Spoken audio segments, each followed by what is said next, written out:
The man who figured life out. How one man mastered life. Have you ever woken up and realized you've simply been existing, not truly living in a world filled with endless routines, silent fears, and delayed dreams? Many find themselves trapped in a life that feels distant from their true selves. This video is a call to awaken the gentle but urgent reminder that life is slipping by while we wait for the right time. We'll explore the invisible forces that keep us stuck, passivity, comfort zones, procrastination, and the silent erosion of dreams through small but conscious acts, healing old wounds, and daring to reclaim agency. We begin the journey back to living fully, not just surviving. If you feel there's more waiting for you beyond the cycle of mere existence, stay with us together. We'll uncover how one honest decision today can shift your destiny, and how every trembling step forward is a victory for your soul. When you suddenly realize you're merely existing, not truly living, there are moments when we suddenly look back and realize, for years, we've simply been repeating the same days over and over. The dreams that once burned brightly in our hearts have faded into distant memories.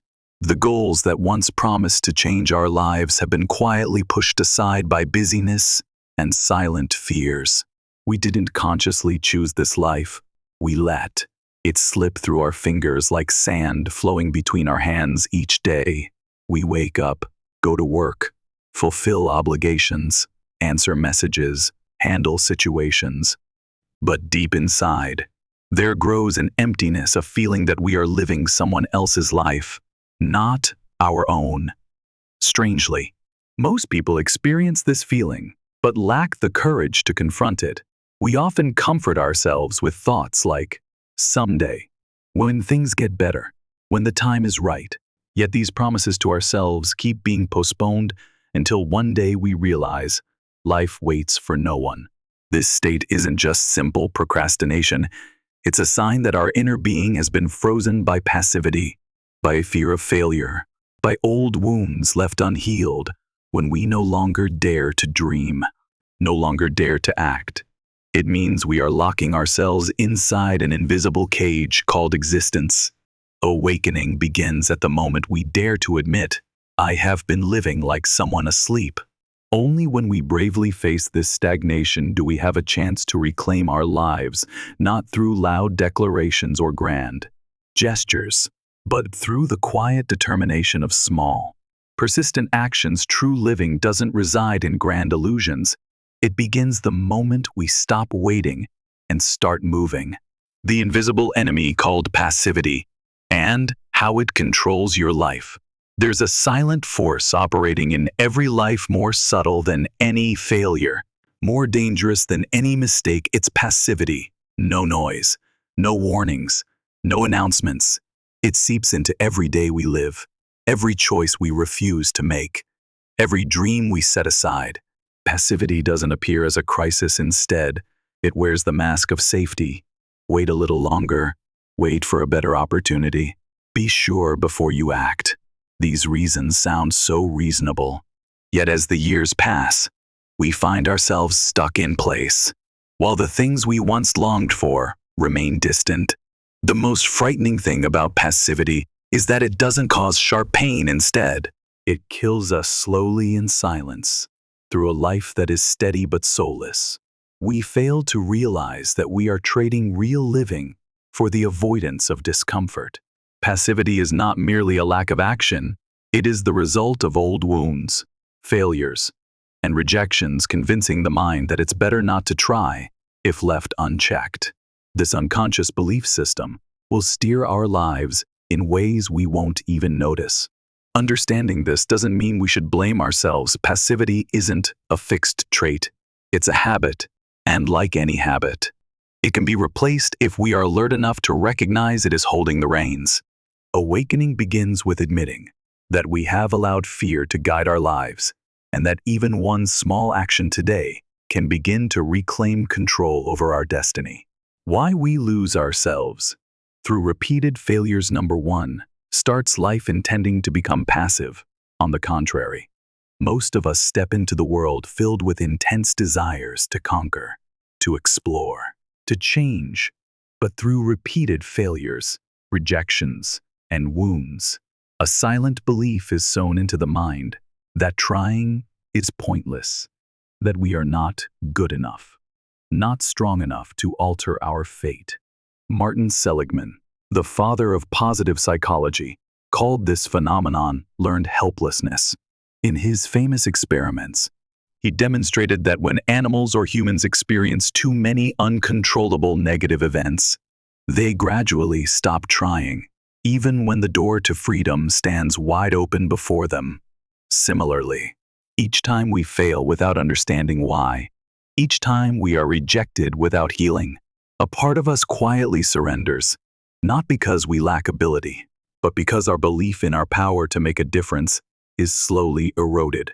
The danger is that this process happens silently. We continue to live, to work, to smile, but deep inside, the fire of agency weakens one day. We no longer believe in our dreams not because they are too far-fetched, but because we no longer believe we deserve to chase them. Understanding this root cause is not an excuse for stagnation. It is a call to compassion for ourselves. No one becomes passive for no reason. Behind every retreat lies an unhealed wound. And if the cause lies in unconscious pain, then the path back to vitality begins with forgiveness, forgiving the past, forgiving the moments we gave up, forgiving even our weakest moments. From that place of compassion, we can begin learning to believe in ourselves again. The seemingly harmless comfort, the sweet trap holding you back. Not all people are defeated by failure sometimes. What keeps us trapped in a lifeless existence is comfort, the feeling of safety, familiarity, and ease. Seemingly harmless is actually one of the most cunning traps preventing us from stepping beyond ourselves. The human brain is wired to seek safety. In ancient times, this instinct protected our ancestors from danger, but in the modern world, where real threats are rare, that same instinct now works against us. It makes us fear change, fear risk, fear stepping into the unknown. A job we no longer love, but that feels secure. A relationship that has gone cold, but remains familiar. A habit that is boring, but easy to maintain. These form the invisible chains that keep us locked inside our comfort zone. Day by day, we trade away inner vitality for fleeting ease. The danger of the comfort zone is that it gives no alarms, no bleeding wounds, just the silent passing of years, until one day we realize we've drifted far from the person we once dreamed of becoming. Comfort is a sweet anesthetic. It lulls our dreams to sleep, convincing us there's always tomorrow. But life doesn't wait. Opportunities not seized today will not remain intact when we return for them later. Recognizing this sweet trap is the first step to escaping it, not by rejecting all safety, but by bravely asking, is this comfort helping me grow? Or is it keeping me still so I don't have to face my fears? Only when we dare to reject temporary ease can we truly open the door to freedom and growth. When there is no goal, life becomes an empty shell. There's a truth few realize. It's not pain, but emptiness that kills the human spirit. And that emptiness often stems from losing one's goals, losing a sense of purpose to move toward. Viktor Frankl, who survived some of the most horrific concentration camps in history, demonstrated a simple yet profound truth. Humans cannot survive on food or safety alone. What enables us to rise each day, endure adversity, and even transcend it, is the feeling that life has meaning. When our goals fade, when the reason for action becomes fragile, we drift into a state of suspension. We are no longer driven by passion, nor pained enough to fight. We merely exist, clinging to meaningless habits like fragile life buoys. Without meaning, actions become mechanical without goals. Efforts lack life. We easily fall into mindless repetition, only to wake up one day and ask, why do I feel so exhausted when I haven't even done anything difficult? But losing a goal does not mean it's the end. Sometimes it is the deepest reminder from within that it's time to find the path that truly belongs to us. Not the goals imposed by others, not societal expectations, but a reason for living that truly stirs our hearts. Healing emptiness isn't about stuffing ourselves with new ambitions. It's about returning to the most basic question, what truly makes me feel alive? Only when we find that answer does life cease to feel empty, and we finally step out of the mere shell of existence to live a life with a soul. Small moments of procrastination, the silent seeds of a life filled with regret.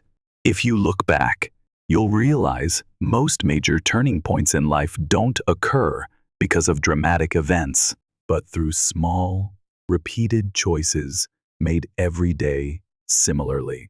Stagnation doesn't erupt into tragedy overnight. It creeps into us through seemingly harmless moments of delay. One moment of hesitation to speak up one time, choosing comfort over important work. One instance of scrolling through your phone instead of tackling your plan. Each small act doesn't destroy our lives immediately, but they quietly sow the seeds for a future filled with regret. Procrastination isn't just inefficiency. It's surrender to fear of failure, to uncertainty, to the temptation of instant comfort. And the more we give in, the deeper this habit roots itself in our subconscious, making action harder with each passing day. The heartbreaking reality is that few people realize the true impact of these small moments of procrastination until it's too late. An abandoned project, a forgotten dream, a relationship grown cold, none of these collapse in a day, but through thousands of small moments where we chose to do nothing. But precisely because of that, recovery doesn't need to begin with grand gestures.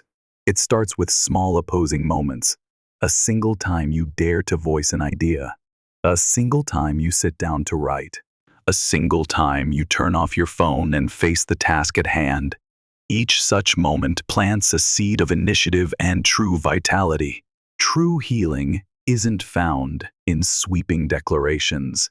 It lies in awakening from those tiny moments of slumber, because every time you act even a small step, you are refusing to accept a destiny of regret. The secret to acting even when your mind screams to give up. There's a simple but brutal truth. If we wait for perfect inspiration, perfect motivation, or perfect confidence to start, we might never start at all. The mind, with its constant whispering of fears and doubts, always tries to pull us back to safety, and it does so most fiercely at the very moment we are about to do something meaningful. In those moments, the key is not to argue with fear, nor to try to convince ourselves that we are ready. The key is to act. Act even when every cell in your body wants to retreat. Act before the mind builds 1,000 reasons to delay. Mel Robbins calls this the 5-second rule. When you intend to do something important, count backward, 5, 4, 3, 2, 1, and immediately move. It sounds simple, but its real power lies in breaking the cycle of hesitation before it controls you. The truth is, we don't act because we aren't afraid. We act even though we are afraid. Feelings of anxiety, doubt, or insecurity are not signs that we should stop. They are signs that we stand at the edge of growth. Each time we step beyond that edge, even with the smallest action, we build a new habit. The habit of facing instead of fleeing. The habit of doing instead of just thinking. The habit of moving forward instead of staying behind. Action doesn't instantly erase fear, but trembling steps forward are the only way to turn fear into courage. And courage, not perfection, is the real foundation of a meaningful life. How to escape the invisible cage. This is just who I am. There is a special prison that many people live in without ever realizing it. The prison of self-limiting definitions. I'm not good enough. I'm not a decisive person. I always fail at starting new things. These seemingly harmless statements, over time, build invisible walls that trap us within the shadow of ourselves. Psychology calls this phenomenon identity paralysis. When we repeat old beliefs long enough, they are no longer fleeting thoughts. They become the lens through which we view ourselves. And when we believe we are just like this, any effort to change becomes meaningless before we even begin. But the truth is, no one is born with fixed limitations. What we call nature is largely the product of experiences, beliefs, and the stories we tell ourselves. And what can be learned can also be changed.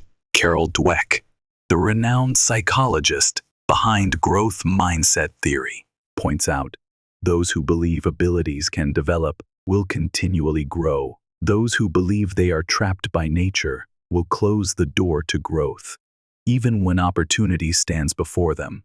Escaping this invisible cage doesn't mean rejecting our entire past. It means quietly asking ourselves each day, if I didn't believe I was just this way, what would I do differently today? Each small act that defies an old self-definition lays a brick in tearing down the invisible wall. Over time, we don't just change our actions, we change the very person we believe we can become. Daring to face fear and turning it into the power to move forward. There's an unspoken truth. Fear isn't a sign that you're on the wrong path. Fear appears precisely because you stand at the threshold of a new growth. The challenge is not to eliminate fear completely. That's impossible. The real challenge is, can you move forward even while fear remains?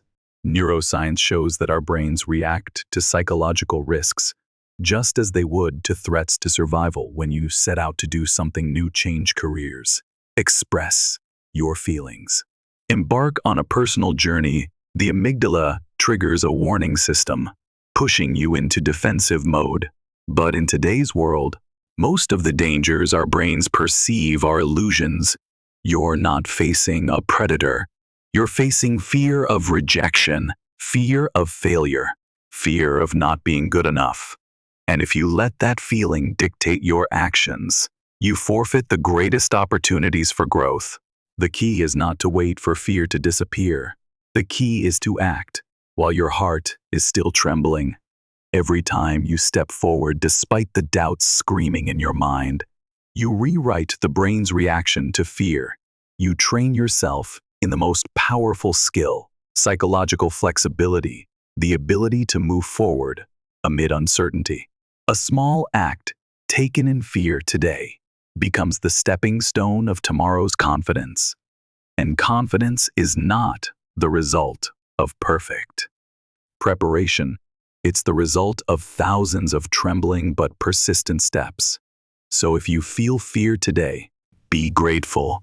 That trembling is proof you are standing before a new door. And if you have the courage to knock, life beyond it will never be the same. Absolute responsibility. The greatest turning point to reclaim your life. At some point, we must face an uncomfortable but liberating truth. No one but ourselves is responsible for our lives, not circumstances, not other people, not the past, only us. Absolute responsibility does not mean blaming ourselves for every hardship.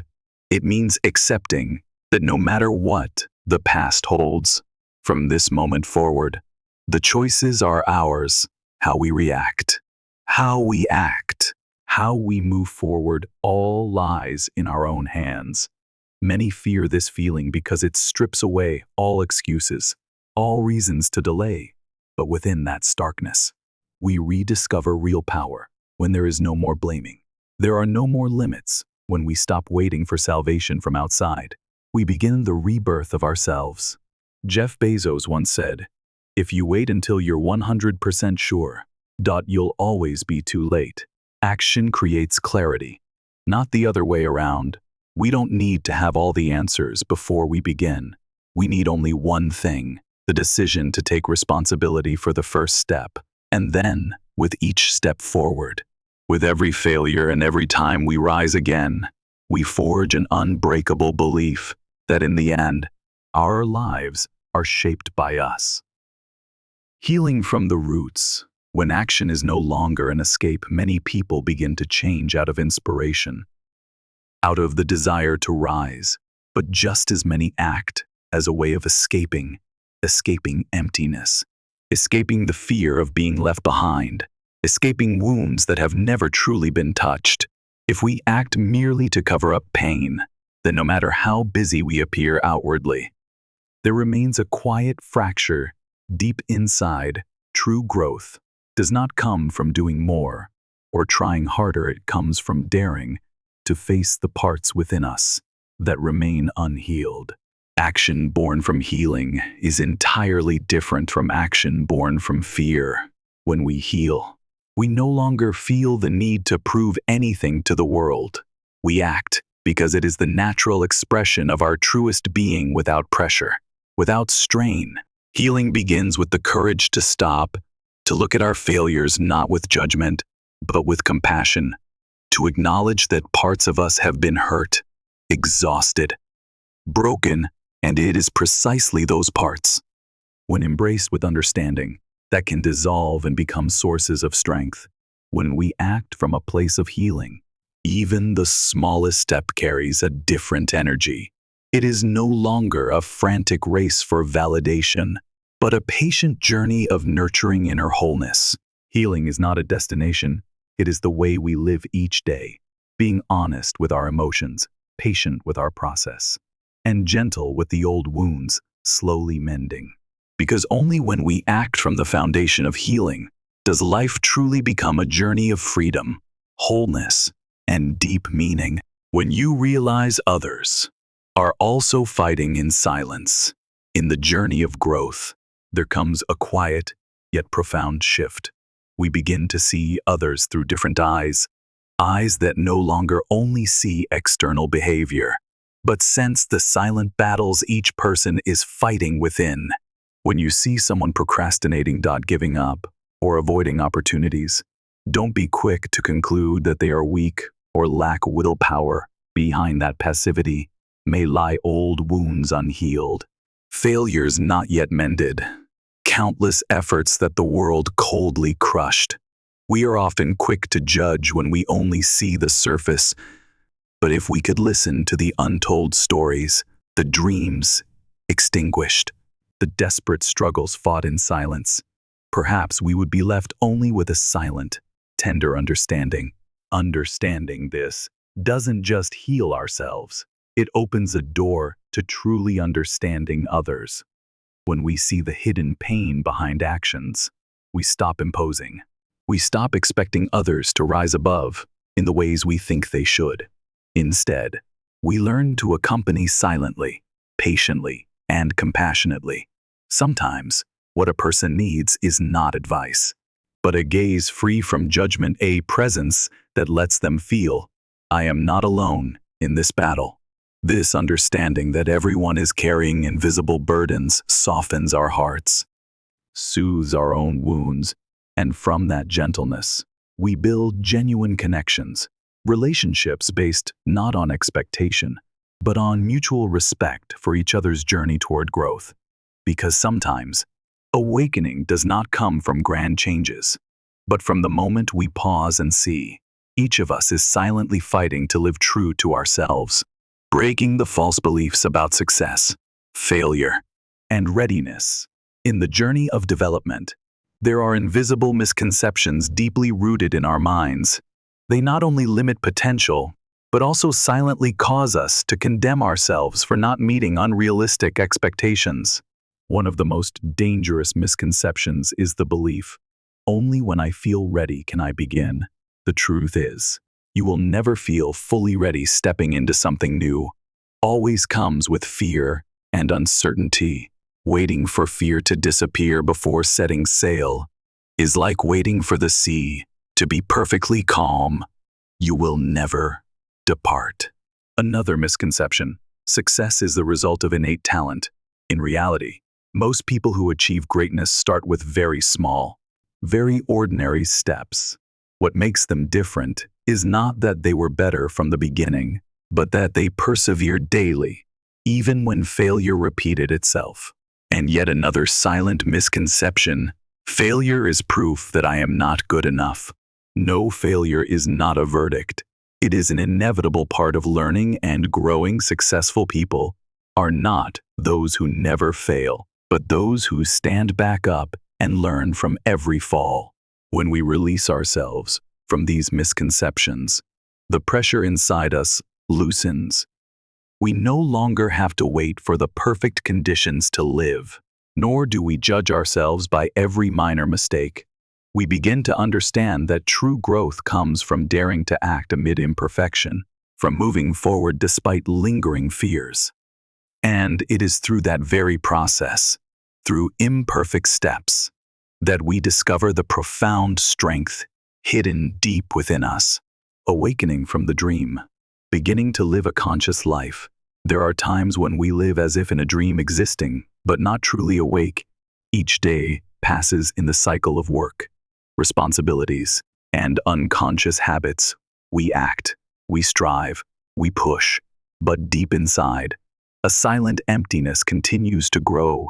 That is the sign it is time to awaken. Awakening is not a noisy upheaval. It is a quiet yet piercing moment when we suddenly realize we have let our lives be swept away by external expectations for too long. We realize that true happiness does not lie in what we own or achieve, but in living each moment, each choice, with awareness. Living consciously means ceasing to live on autopilot. It means no longer letting fear, habits, or social pressures dictate our lives. It means pausing to ask, is this truly aligned with my heart? Before every decision, big or small. But conscious living doesn't mean we are always wise or mistake-free. It means daring to face our own truth, even when that truth is imperfect. It means accepting our weaknesses, our fears, our wounds, and still choosing to move forward, one day at a time. The journey of awakening doesn't demand immediate, massive change. It starts with small acts, a moment of silence before reacting, a moment of honesty with our emotions instead of hiding them, a moment of patience with ourselves instead of self-reproach.